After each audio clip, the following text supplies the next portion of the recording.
Episode 52, Encore Pod, the show for helping creatives win. We back. I'm here with my guy, Kuz. What's up, bro? Dang. So we're here today with legendary music producer and engineer, Mike Kuz. So glad to have you, bro. This is going to be a super dope one. You've been through a lot in this industry. Happy to be here. Word. Yeah, how you feeling today? I'm feeling good, man. Honestly, it's been a crazy year, crazy month, but I'm just going with the flow. You know what I'm saying? Like embracing the caveman lifestyle, you know what I mean? I'm awake when I gotta be awake. I rest when I gotta rest, and I'm working on what I'm working on, trying to get it all done. Yeah, Yes, wrapping up 2022 on a good note. Yeah, man. I mean, it's been a long year. We've been working on a lot of things. We were working on Book of David most of the year. That just came out. Most of the year, really.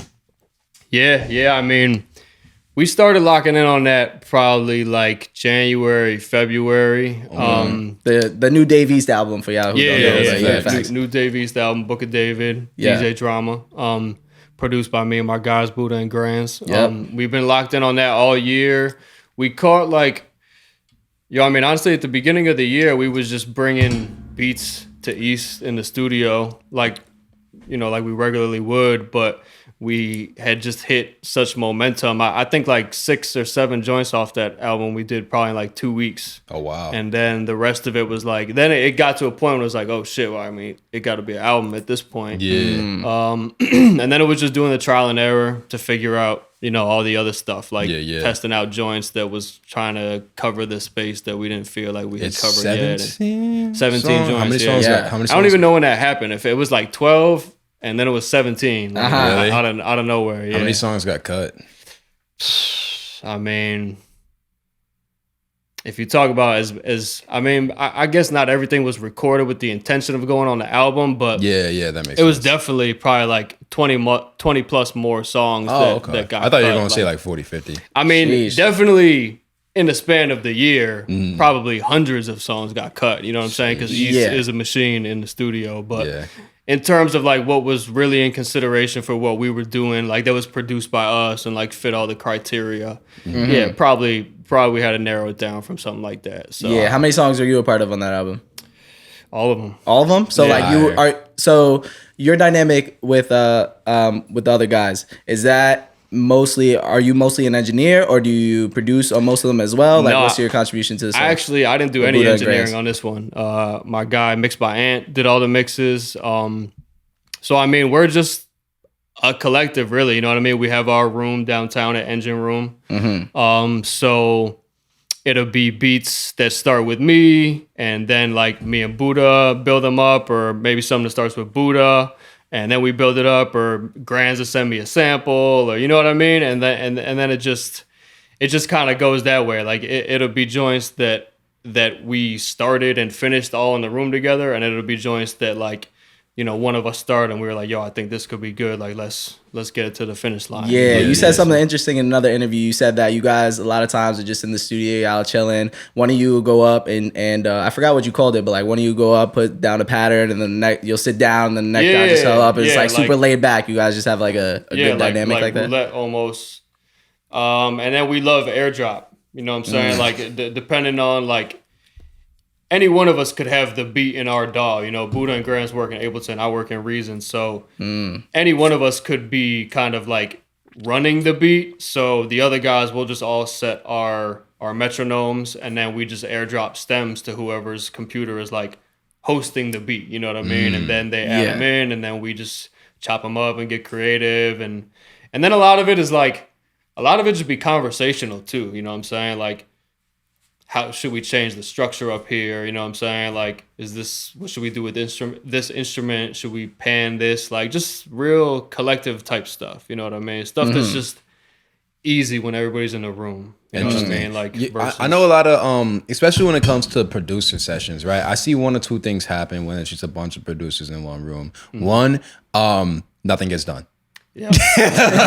Sometimes. Yeah. 2, everyone got headphones on, no one's talking, one person just loops drums, there's barely any communication, and not actually a lot of like collabing, so to say. How does your dynamic work? Oh, also the 3 is just just to put at those 2. So how does your dynamic work with y'all in the studio? Is it a lot of like talking and chilling, or is it a lot of working? Yeah, I mean, no, we're definitely very in tune. I mean, to be honest, I don't come from like the hyper collaborative era that we're in right now. You know what I mean? So probably the first half of my career was spent making beats by myself. You know what I'm saying? And if I did collaborate with another producer, it would be like, like it's two of us on one beat. Like, you know what I mean? Like it was a special thing type shit back then. You know what I mean? But I feel like, and I think the same goes for Buddha and Grands too. You know what I mean? Like they were the duo, like, and that was kind of their whole thing. But now I want to say probably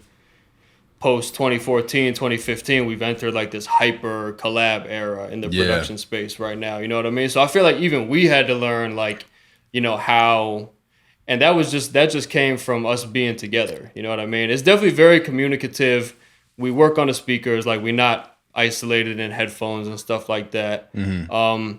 Because that's the thing too, like we don't try to turn it into a STEM fest either, you know what I mean? Like we just trying to do what needs to be done for the beat, so whether the beat has 5 tracks in it or it has 50 tracks in it, you know what I mean? Like we're gonna be adding them kind of brick by brick and then talking as we go. Usually it'll just be whoever is running the session, like we send our stems. If it's something specific I want you to know about that stem, like this might be dope on the back half of the verse or like on the breakdown, or try to reverse that or something like that. I feel like we just cook until somebody hears something that it's like, should we change that? Or should we do that differently? Or should we speed it up? You know what I mean? It's just the synergy is great. But of course, these are the two guys I've been working with for a long time. So, you develop that chemistry over time. It's not like that with all producers. Not always, but I mean, even all the guys that are on the album, so we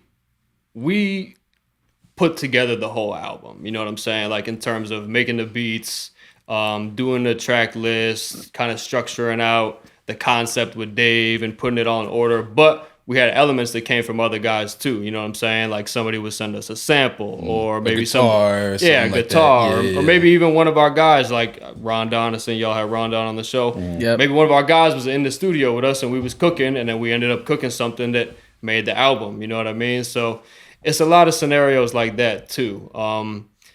And still, when it comes down to it, even when you look at the other people that are on the album that are not me or Buddha or Grands, it's all people that's in our network, like in our Steel Sessions family. Yeah, you're not working with random producers. Yeah, I mean, like, and we're not against that, but like, we're regularly in contact with guys that we have working relationships with that are cooking with us and sending us stuff. So I feel like in terms of what we use, like you could be a random producer that sends one of us the right loop on the right night, and we end up cooking with that. But just it's tough when you kind of have momentum with people and you kind of have a way that you do things already. So yeah, sure. That definitely makes sense. So when it comes to making business decisions, when it comes to like making decisions on what the splits are and things like that, does it come easier because these are guys that like you've worked with a lot, or does it make it a little bit more complicated sometimes?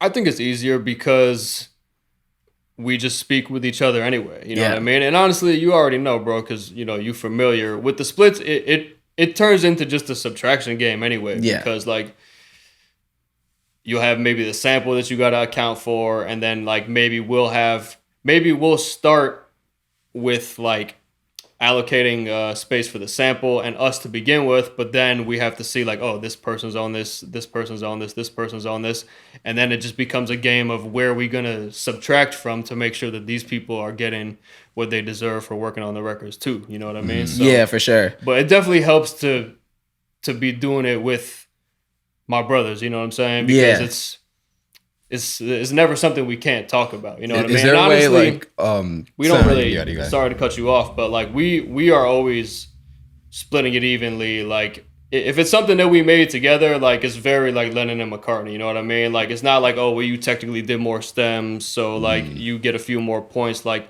if it's something that me and Buddha and Grands do, like 9 times out of 10, unless we have to account for instrumentalist or another producer or some unique situation, we all just split it even. 33s down the board. If it was 100, which I wish. Yeah. It's usually not. That's all. That gets deep. Yeah, that makes sense. Gets deep. Would you recommend that to other producers? Like a lot of producers say, "Hey, I'm bigger than you, so I got this placement for us. I have the better relationship with Dave E, so I should get 2/3 of it, and you should get 1/3." How do you feel about that? Well, it's tough too because like.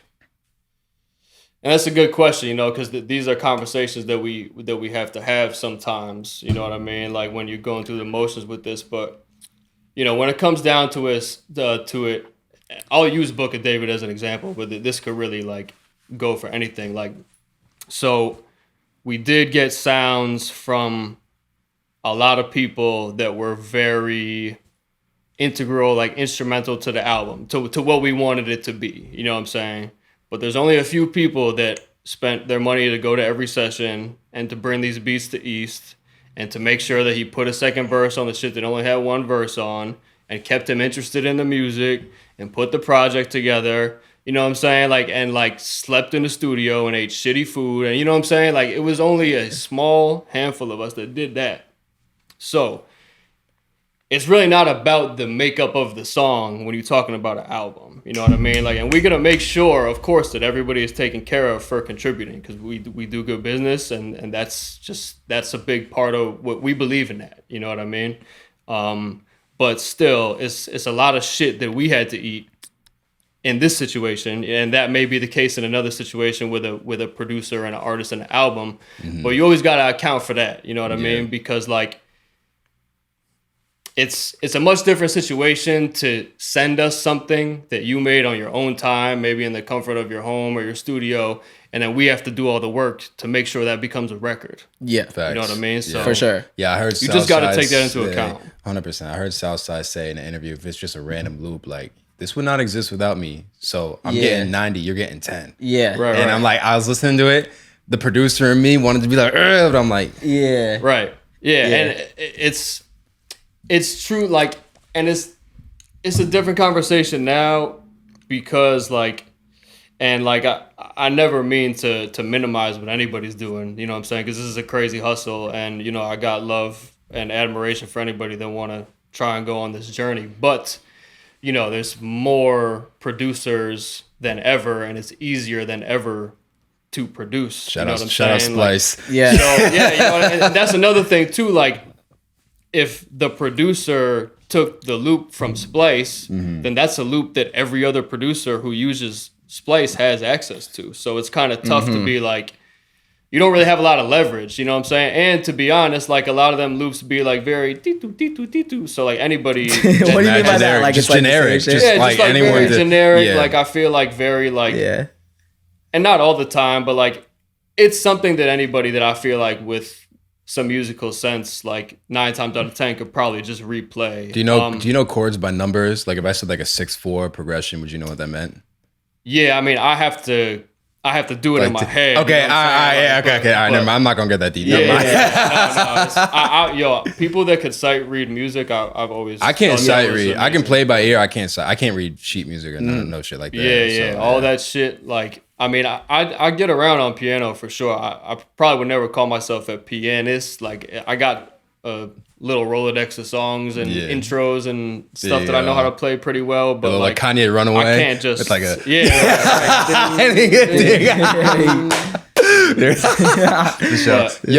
one other things, right? So going back with producers that maybe want to tap in with you, Boodle and Grands, anyone at Engine Room, how would somebody who doesn't have the accolades or same experience that y'all might have be able to approach you guys in a way that would actually make you take them serious?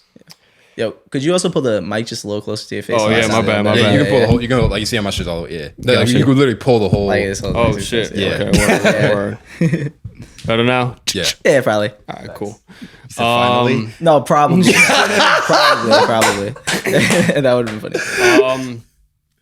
Well, I can't ignore the fact that coming to Steel Sessions is a great way to start. You know what I'm saying? Because we just.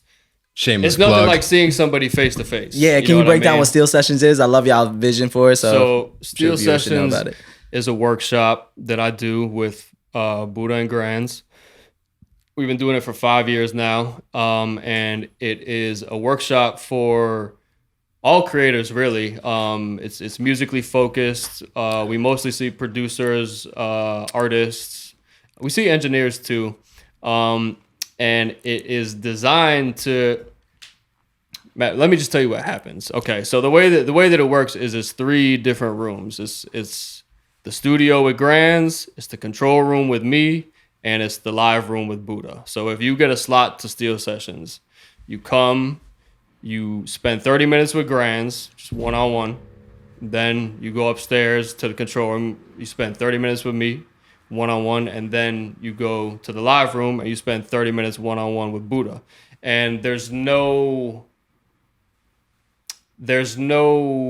itinerary for what we do. You know what I mean? Like, we're there to help whoever is sitting in front of us with whatever it is that they need. You know what I mean? Their own personal projects. Yeah, like, okay. So, bro, sometimes people just want, they know they're going to get the aux for a half hour and they're like, yo, I'm going to just go crazy on the aux my whole time. Like, some people do that. Mm-hmm. Some people don't play music at all. They're like, yo, I just graduated. Should I get an internship here? Should I get a job here? Like, is this place hiring? You know what I mean? Some people open up their sessions, like their beat sessions, their mix sessions, and they're like, what do you think of this? You know what I'm saying? And we just tell them, like, anything, you know, it's literally whatever you need. Like, that's what we're there to help you do. And then there's also kind of a performance element to it because, like I said, you're on the aux in every room that you're in.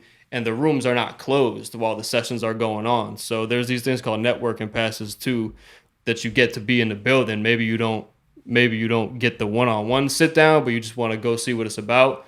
So all those people, and then also the other people that had sessions that day is around. You know what I mean? So while you're going through what you're going through with us, you're also showcasing your music to everybody that comes in the building. Yeah, engine room is dope. We were there the other day for Iman's release party. It's dope how many people were in there. We met a lot of dope people. I love engine room. So someone that comes to Steel Sessions and meets you face to face, that's a good way for you to be like, all right, I could rock with you. Yeah, and I mean also, shoot your shot, bro. You know what I mean? Like, send us DMs, like emails, like, it's all about timing, really. You know what I mean? It's. I tell people this all the time when they ask me about like sending loops and shit. I'm like, yo, just send it. Even if you've sent it before, like, send it again, because it's really not about, it's really just about like, is this email at the top of my inbox at the time that I go looking for emails? Yeah. You know what I mean? Because my inbox is a shit show and it's probably be that way forever. Yeah. So, and I do take time to make sure that I'm not missing stuff, and I try to read through, and of course it'd be a ton of junk and shit like that. But I mean, shit. That's how y'all hit me. You know what I mean? That's like, real. so That's real. For real. You know, we connected that way. For the DM specifically, right? Like, could you give an example of a DM that would be like, nah, you gotta go, bro? Yeah. Like, people that I feel like people that just kind of lack realism about the situation, like, is kind of aggravating. You know what I'm saying? Like, because it comes off entitled. It comes off entitled. You might be trying to talk to me super conversationally when you know we don't know each other. You know what I mean? Like, or you try to say something about something that I worked on recently that I know you don't really know what you're talking about. You know what I mean? Like, you're just trying to get points or something. Like, I just feel like, yo, honestly, whenever people are wondering about what's the right thing to say, I'm always to myself like, yo, just say what's actually happening. You know what I'm saying? Like, I'm this person. Like, this is what I do. I see you do this. Like, I think I could offer this. And is there a place, you know what I'm saying, where I could send you something there, you know, that I could contribute? And I have people that I don't know send me loops and samples and instrumental parts all the time, because I'm going through my shit. I see that they come correct, or I see that I missed their message. Usually they just ask me for an email. I send them my email, and then I get some stuff to work with, and then we take it from there. So that's fire. That makes sense. As somebody who collaborates a lot with people, how do you approach giving feedback to the creatives that you work with? That shit was ass. Nah, I really just like see. That's one way to do it. I always think to myself, let's use like a worst case scenario. Like, let's just say somebody just played me something horrible. You know, like I just try to think to myself, like, damn, if there were things about this song I could change to make me like it at least a little bit, like what would they be? And then that's what I'll tell that person. You know what I mean? Because like, even if like some people are like, oh yeah, I'm so real, like I'm an asshole, like I'm so like, that's not doing nothing for nobody. Just be like, yo, you suck. Like, that's not even like, that is like, I don't know, it's a stupid sentiment, you know what I'm saying? To try to, especially to a person who's coming to you for help. And also it's not a productive answer at all. If you're really good at what you do, you can tell somebody how to get better at what they're doing. You know what I'm saying? Instead of just trying to be shoot a jerk, you know what I mean? Or shoot them down. Like, and like, you see people do that? I've been in situations like mixy type of situations where I feel like you can see people that have that type of energy. But honestly, really not people that I work with or that I know, fortunately. Okay. Yeah. That's valid. So coming up in this industry, you've had some years in this industry. How have you maintained your creativity and your consistency through all the years that you've been in it? Especially when shit is rough, not getting the placements. Right. I mean, I'll be honest, like definitely I'm on the other side of this now, but like definitely in the earlier years, like a lot of it is just like blind faith, you know what I'm saying? Because it'd be mad reasons to not do it. You know what I mean? It'd be mad reasons to be like, yo, this actually doesn't make sense when I really think about it, you know? But I feel like you just gotta stay in tune with the direction that you're trending, you know what I mean? Like, and that don't mean that you're up every day. It's like the stock market, you know what I mean? But as long as the trend of where you're going is, you know what I'm saying? Like as long as comparatively to 2 years ago, 3 years ago, you can say I'm in a better place than I was. Because then you could project that to 2 years from now, 3 years from now and be like, well, damn, if I'm here right now and if I was here 2 years ago, then 2 years from now, I should be right here. You know what I mean? Like, facts. For sure. You just have to... You got to trust the process. You got to keep people around you that like make it fun, that make it enjoyable, like not people that drain your energy. Like you got to have people around that you could talk to and keep it real with. And you just got to have a good tribe. And you have to really want to do it. You know what I mean? Like the level that you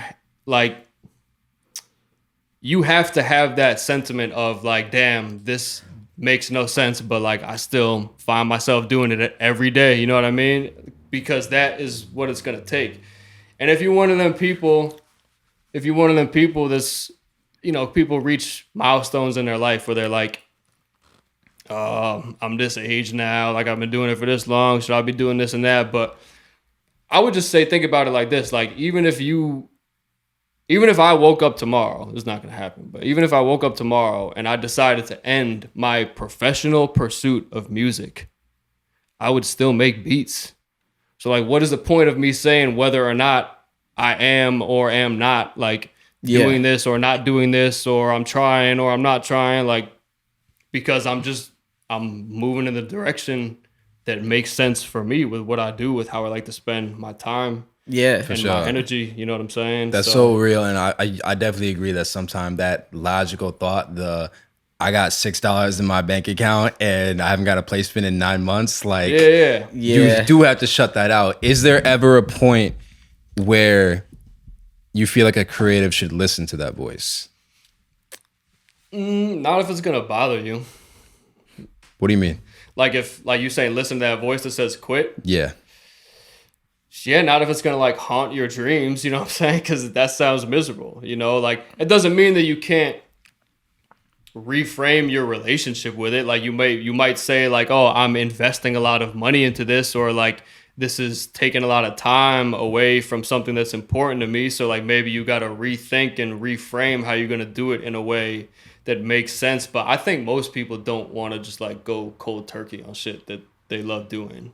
That's a fact. You know, like you can, like I said, you can reprioritize, like you can take a step back and think about how to change how you're doing things. Because because that's probably what it is. If you get in those feelings, you're probably tired of how you're doing things. You're not tired of an inanimate object, which is music. Yeah. Or not inanimate, but you know what I'm saying? Like, music is a thing. Yeah. Like, that's not what you're tired of. It's just you tired of what you're going through day to day, like with making it or pursuing it. Yeah, for That's sure. a gem. That's a gem. So building off of that a little bit, when it comes to setting goals for yourself, how has it changed from when you first started to now? I'm more aggressive now. Like, I used to aggressive with goals specifically. Yeah. I mean, I used to leave a lot up to timing, and it would still work that way. You know what I mean? But there were also situations that didn't work out that way. You know what I mean? Like, I would be like, oh yeah, I'm gonna see them again, or I'm gonna do this or that, or you know what I mean? Just shit like that. And like, you know, like I said, it would work out a lot of time, but also a lot of time it wouldn't work out. And also just like, I feel like a lot of times when I was younger too, I was kind of waiting more on, I was working through people a lot more when I was younger. You know what I'm saying? Especially not being from New York. Like, you mean like instead of like building attachments, just kind of like, so you're saying like, how do I go about like, what did you mean exactly by working through people? So, okay. So like when you're young in the industry and you're from out of town, and this is before, like when I was getting in studios, like this is before Instagram. Like you can't go like, I'm a producer and then post like, you have to prove it somewhere. You know what I'm saying? Like, so it's just it was a different time, you know? And that's honestly how I picked up engineering, because like I was only producing, and then when I started interning in studios, I was like, damn, like everybody here makes beats. I have to do something different, like if I'm gonna be useful here. You know what I'm saying? Like if I'm gonna get called in the rooms, and that's what, when I say working through people, that's what I mean. Like being young, not being from New York, like I'm not the point man for any opportunity. You know what I'm saying? Like I have to give what I got to work through somebody else who is the plug. You know what I'm saying? Who has the resources. Yes. Now, obviously that's changed now. Like, and I still have a long way to go, but like I have more leverage now. I have more reach now than I did. So it's even just a case of like probably more things are within my reach now than they were before. And also I'm just not as patient with them, because I've been doing this for a long time, and I see how it goes when you leave things up to other people. But when you leave your shit up to other people, you know what I mean? So, for sure, 100%. Yeah. It's just a combination of those things, I feel like. Yeah, something I wanted to talk about is you started in this industry as an intern at a studio in New York City, right? When you first moved here. So you had a really interesting conversation in another interview about interning and the value that an intern should bring. So how do you think an intern should look at their role in a company? I mean, I think, and I can only speak from my own experience, but like I really feel like if you're gonna intern, like you should look to become the person who has all the answers, because that's essentially what you're doing is you're training. If you're an intern at a studio, like you're training to become somebody who's like technically proficient. Like so that's like what I was just saying to you about when I was at the studio, like interning at my spot. You want to be the guy that when it's 2 a.m. and you got some A-list celebrity coming in and the SSL is broken, you know what I'm saying? Like, and the compressor is not working, you need to be the guy that's going to solve that problem.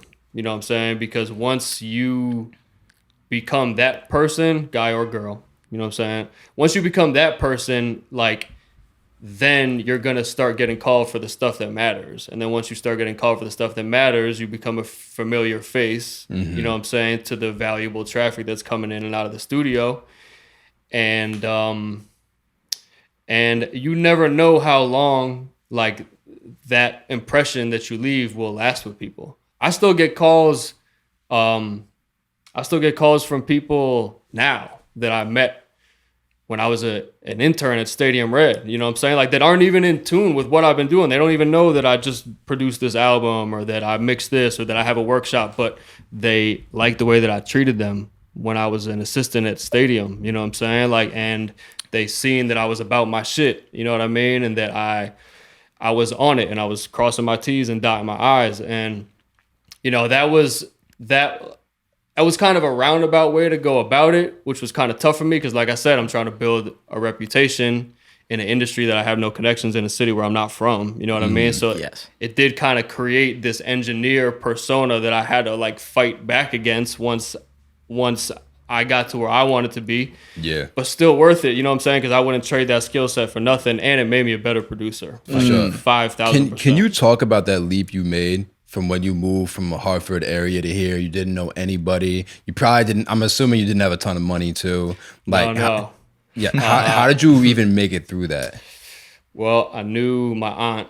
She lived on 56th Street, and she let me sleep on her couch for like a year and a half. Okay. Aunt Nancy. Shout out Aunt Nancy. West or East 56th Street? West. West, yeah. Okay. Yeah, Like I'm right over there Midtown. too. Yeah, I'm on West 54th, so. Okay. Anyways. We were just looking at a spot because we're gonna move to city. We're just looking at 57. Oh, for real? Yeah, right over there. So Yeah. by like Columbus Circle. That's crazy. Right? But Wow. Yeah, so she let me, like I said, live on her couch for a year and a half, which was like so necessary. I couldn't have done it, you know what I mean? Without her, me and my man Marquise was still going to LES to get dollar dumplings, you know what I'm saying? Like all week, dollar slices, all that. And then I was working I got a temp job. I was working a full-time temp job, like 40 hours a week. what's the temp job? It's like a job that you get through a temp agency. Okay. It's like an agency that's good for freelancers. You get in contact with them and they'll find stuff for you. Like it'd be random shit, man. Catering, warehouse stuff, like all type of shit. So I got a job to a temp agency. I was working 40 hours a week. I was probably interning another 30, 40 hours a week after work.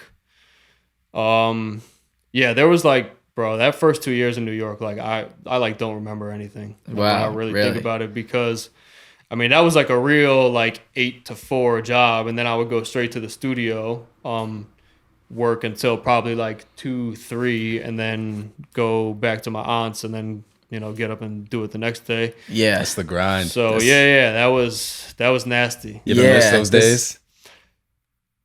Yes and no. Like I can imagine. I don't miss like the physical condition that I was in those days, but like sometimes I miss like, I mean, like, at this point, that's like, when you think about when you was a kid, you had no responsibilities and shit. Like I think of that now as that time, because like even though I was a person with responsibilities at that studio, like none of it was heavy as any of the shit that I have to deal with now. So that definitely makes sense. And just a lot of good memories there. It was a beautiful studio. I wish it was called Stadium Red. I wish everybody could have had a chance to go there, but it closed down in like 2014. So a lot of people come into this industry expecting to be paid right off the bat, especially as a producer. They expect like, if I'm in the studio with you, I want to be paid for my time. And in your experience, I'm sure you've realized the importance of just being in that room. Like besides just sort of like being able to make the most of your opportunity to be surrounded by people, to make an impression on somebody in any way that you can. So I know you've spoken on that before, and I really liked what you had to say about it. But I mean, if you wouldn't do it for free, like it's not the right industry for you anyway. You know what I'm saying? Because it's gonna be so long for most people. You know what I'm saying? There's always those people in as Hove calls the white hot space, because somebody has to be there at all times. But the 99% of the rest of us are just like lifers who want to be here. You know what I mean? So, I mean, when you start now, you definitely don't, especially now, because like I said, it's more beats than ever. It's more producers than ever. So like if you're just coming out the gate, like trying to get serious about bread, then people are going to be like, all right, well, I'm going to just go talk to 100 other producers that's not thinking about that at all, I feel like it's the type of thing where you just gotta, and actually I feel like I heard Illmind like kind of break it down instantly, not instantly. I heard him break it down interestingly before, where like it is kind of a similar concept to interning, because when we sit down to make beats, we're not being paid for that. You know what I'm saying? Like we are investing in the idea that beat is going to get picked up and then turn into a payday. You know what I mean? So even when you make it to where you want to be, like as you're working, you're not being paid by the hour. You're not being paid a stipend to cook. You know what I mean? Like you're working to create something that you hope is then going to be valuable, and then it's going to create hopefully an upfront fee and something passive for you into the future. So yeah. I just feel like, and especially now, like I said, I always felt this way, but I feel this way now more than ever. Like, just now is not the time for new producers to be trying to put their foot down about getting paid, because it's just too. Yeah, I just watched your interview with Illmind like this morning. So he was saying that like he treats himself as an intern still to this day. Like he goes into every situation feeling like he has to prove himself to the person he's in the room with. So like you always want to make a good impact on everybody, and that's what an intern should be trying to do. Like either way. So exactly. It was well said. What he said. One other thing, 2-part question, and it's about artists, right? Most of the people that watch our show are artists. So, is there ever a way that you can tell that an artist is on his way? Or her way? or their way. We're inclusive. Sometimes. Honestly, like some people really do got that X factor. You know what I mean? And I don't even know that it's always something that they do on purpose. You know what I mean? It'd just be some perfect intersection of like their skill set, their personality, their look, their ability, their attitude. You know what I mean? It's tough to even describe. You know what I mean? And that's a great thing to have, but that is another thing that I would say. I think that ratio is also a little to a lot. You know, like some people have all those tools, but the majority of the other people in their space are probably going to just be people that work really hard. The majority of the artists that are on. I think so. You know what I'm saying? Because like, I mean, like Chris Brown, freak of nature. Yes. You know what I'm saying? Like if you really think about it, it's a lot of other singers. It's a lot of other ill R&B singers. But like when you really think about it, like when you just talk about all the boxes that you could check, when you're talking about an artist like CB, you can't say that for everybody, but that doesn't mean that those other people are not dope. It doesn't mean those other people don't got music that you want to listen to. You know, that's a fact. So those people do exist, and it's cool to see, and I love it and appreciate it when I do see it. But I definitely don't have like I don't think it's the deciding factor. Like if you don't have that necessarily that you're not gonna make it, or you're not gonna, you know, it's. Are there any traits that you see like every successful artist have? I feel like one of the, and this may even be a vague way to describe it, but most artists that I feel really have that quality are very sure of themselves on the mic. You know what I'm saying? It's not like a lot of like, oh, let me hear that, or like, can we splice 10 different takes together? You know what I'm saying? Like it's just like just very like, they just know it. You know what I'm saying? Yeah. I don't even know what it is. And like, I could definitely say that about rappers. I know singers is a little different, because sometimes like they really are splicing a ton of takes together because they riffing and going crazy all over the place. Comp a bunch of shit. But like, I could definitely say with rappers and many vocal artists, like there's just a comfortability on the mic that they have, that you'll be in the studio with a lot of other artists and you just notice that they're still very second guessy. You know what I'm saying? Like, and I've seen artists that it seemed like they never grew out of that. You know what I mean? So that's probably the most specific quality that I could speak of. I mean, between that, but I mean, that really says a lot. You know what I mean? To be sure on the mic says a lot. You know what I'm saying? It means you know what you want to say, you know how you want to sound, you know when a take is right or not. Like. You know what I mean? It's just, that is a quality that not every artist has. I agree with 100%. One more thing on the artist tip, and then we can hit the jar. Yeah. Okay. The jar. Are you sure? I have one more question, but ask your question after. If it flows naturally into what I'm saying. You've been in the studio with a lot of successful artists. I'm sure you've been in the studio with 10 times more artists that did not reach their potential. Are there any qualities that you see I hate saying unsuccessful artists, but like just people who artists that did not meet their potential. Are there any traits that they have? Yeah. How would I describe this? Trying to be PC and shit. Yeah. No, it's not even that. It's just like, okay, so artists that I feel like a lot of artists that I've seen who wanted to do a lot of delegating and not a lot of hands-on work with their stuff did not go the distance. You know what I'm saying? Because nobody, especially when you want to come up, bro, like nobody is gonna care about your music more than you. Like even if it's your best friends, like, and hopefully you get some real ones around you, you know what I'm saying, that see the vision and understand the mission and don't need to be told what to do. You know what I'm saying? But like, that's most likely not going to be every person around you. And you're lucky if it's one person around you, honestly. You know what I'm saying? But if you aren't going to be the guy, you know what I'm saying, or girl, or like if you aren't going to be the person who goes to 1,000 for your work, especially early on, then you probably always going to be having people coming and going on the team. You know what I mean? Like you really have to be the leader.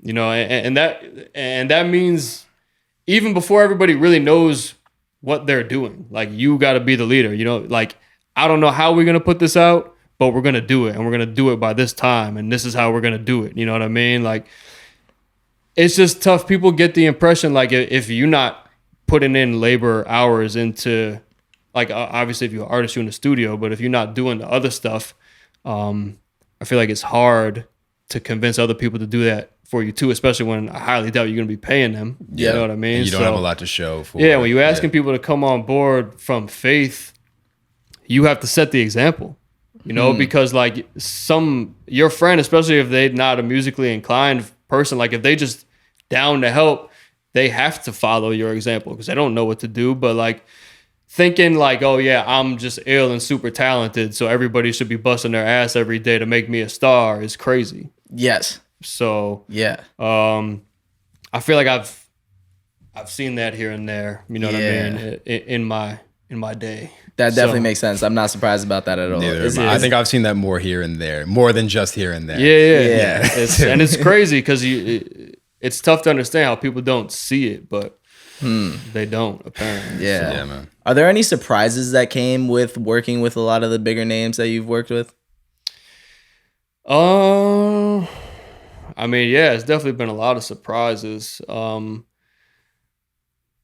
I would say in many situations I've been surprised with like how personable some people were. You know, they say like don't meet your idols, and I've definitely met some idols who are shitheads, you know what I'm saying? And I wish that I didn't, but for the most part, I've met a lot of people who I didn't think would like, especially in my assistant days, like who I didn't think like would even like fucking talk to me, you know what I mean? Or something like that, who I became super cool with, that I still have relationships with, that, like I said, they'll still call me for stuff, even though they really know me from then and not from now. Like, yeah, that's always a pleasant surprise. Yeah, that makes sense. And I think honestly, it's been many stages, you know, because I've been doing this for over 10 years now, where I have been surprised by how much more I was capable of doing and learning, you know, because I feel like the phases of going after shit like this, like they involve getting to these points where you're like, damn, I gotta do that. Like I did all this and I still gotta do that. You know what I mean? Like, and then how you react to that moment really determines, you know what I'm saying? Like whether you're gonna keep going or not, because like you gotta find, if you're gonna be a fighter in this shit, which you have to be, then you gotta find little ways to like sharpen your blade as regularly as possible. And that means dealing with shit that is going the wrong way, you know what I'm saying? Or like showing up to a session when you haven't slept, or pulling an all-nighter when you got to pull something in by the deadline. Like you just have to like, I'm telling you, especially if you're younger, you're gonna keep reaching levels where it's like, damn, I really thought I was gonna do all this, and then like shit was gonna be cool, but apparently I gotta also do all this. And then, you know what I'm saying? Like you could head back the other way, or you could just buckle down and get ready for the next phase or whatever. So I feel like those two things have definitely been pleasantly surprising for me. That makes a lot of sense, bro. I feel like that was a great answer. Was that Yo, is RJ here? Yeah. Oh, Okay, shit. Man. What up, bro? Yo, what's up, bro? Yo, we be done in 5 minutes. I'm sorry, bro. What's up, bro? Oh, Marco's here. Marco too loud. Yo. What up, gang?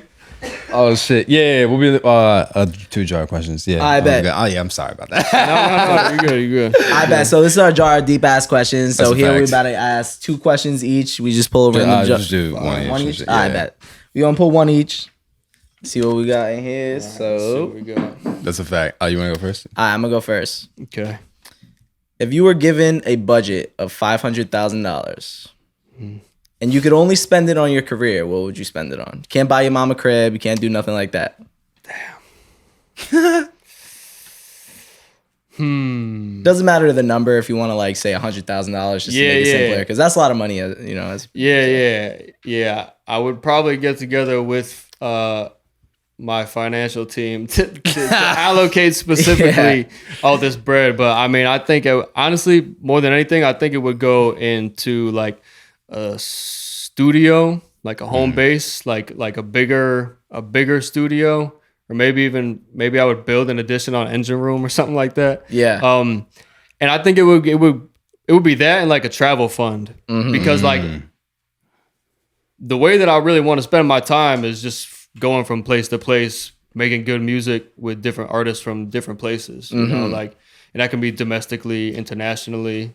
Those are really the 2 when I'm thinking of money and allocation. Those are really the 2 main things that I think of. You know it definitely makes sense, especially a travel fund, because I know that it gets so expensive. You know, if you invest like $500 to $1,000 to go to LA for the weekend, and it's like, you know, you might make something that you use in the future, or you might not. You know, and like, honestly, is it worth that it? is, well, I haven't seen too many people do this, but one of the illest things I ever seen from an artist was,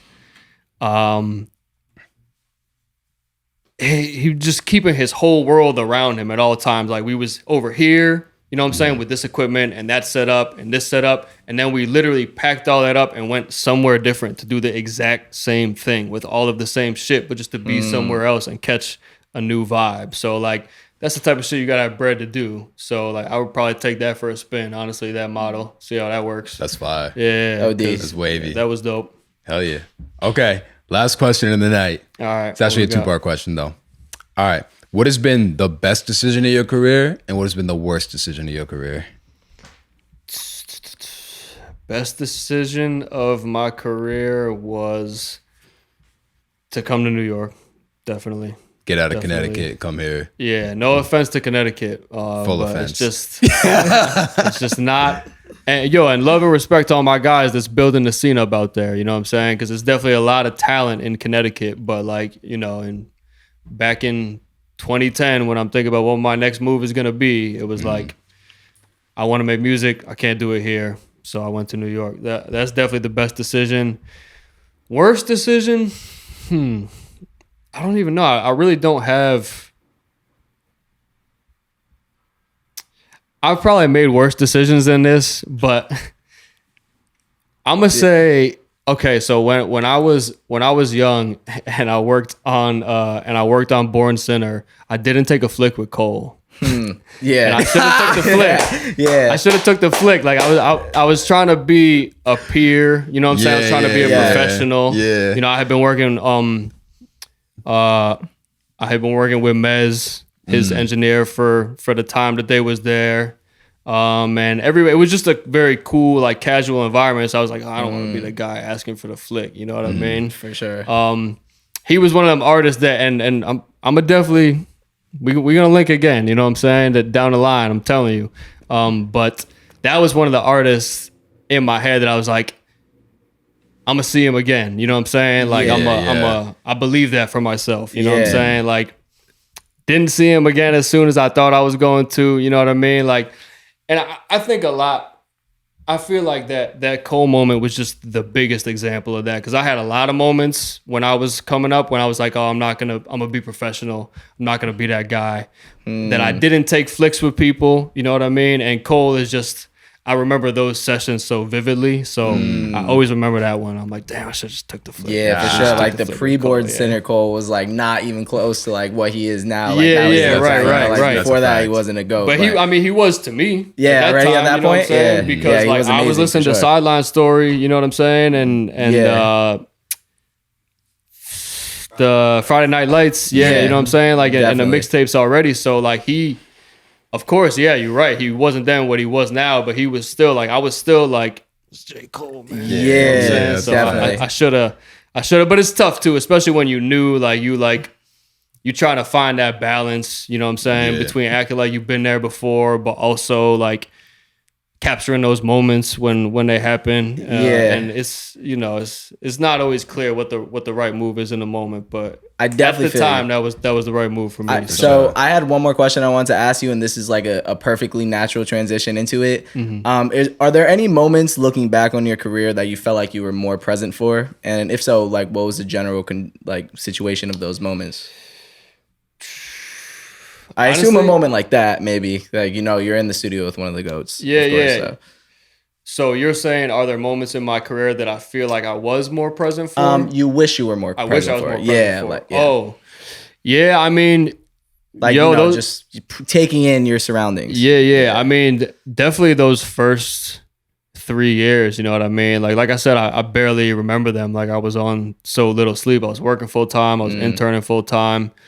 And I got to work on a lot of ill shit when I was at that studio, bro. I worked on Born Center. I worked on Take Care. Worked on The Gifted. Worked on the Rat King album. So It Goes. Worked. I met Jay Elect there. You know what I'm saying? Met Ludacris there. Like it was mad, very special moments for me there. But I was just so fried.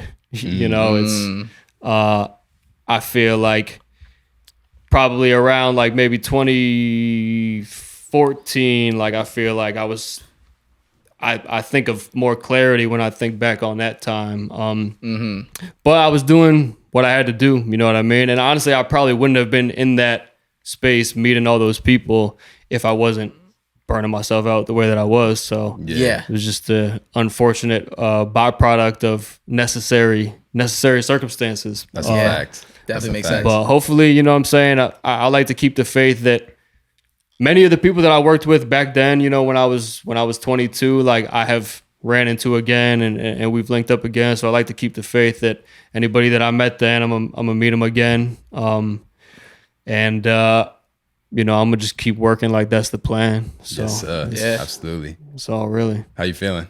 I feel good, man. I feel good. It's like I said, it's been a crazy year. It's been like no peace all year, but it's, I've been busy, but it's like always stuff that I asked for. So you're passionate. I don't complain. Yeah. Yes, sir. Yeah. Yo, I appreciate you coming through. Yeah. Thank you, Mike, bro. This was amazing. Woo! Could you tell the people where to find you on social media? Where you can find me on probably mainly Instagram, Mike_KUZ. That's my Twitter too, but I don't really tweet at all. And Steel Sessions at Steel Sessions, STEEL Sessions. Yes, sir. On IG. And check it out. They're very affordable, the Steel Sessions. So if you're an artist or producer in New York, you don't want to miss this. I haven't been there personally, but you don't want to miss it. I've noticed it's so funny that I'm meeting you now because I've known about this for fucking years. Cause I told you I used to listen to Blap Chat. And they would record in Engine Room. So I've always known about this for so long. It's so funny that we're meeting now. So definitely if you're an artist or producer in New York, tap in. It's 100% worth it. So especially if you're artists, producers, engineers, writers, come to Steel Sessions. Yes, sir. I'll be happy you did, for real. Hell yeah. So please subscribe to the channel. I know you liked it. I know you fucked with it. I know you learned something. So subscribe, tap in with us, tap in with Mr. Kuz, and yeah. We out. Yo, we just hit 1,000 subs too, so thank y'all too. We hit that shit yesterday. So facts. Yeah, so thank you for everyone for subscribing too. I appreciate that for real. It took way too fucking long to get here. 321 videos later. Yeah, you feel me? We here. So thank y'all. And yeah, that's it. We out of here. Peace. Bow.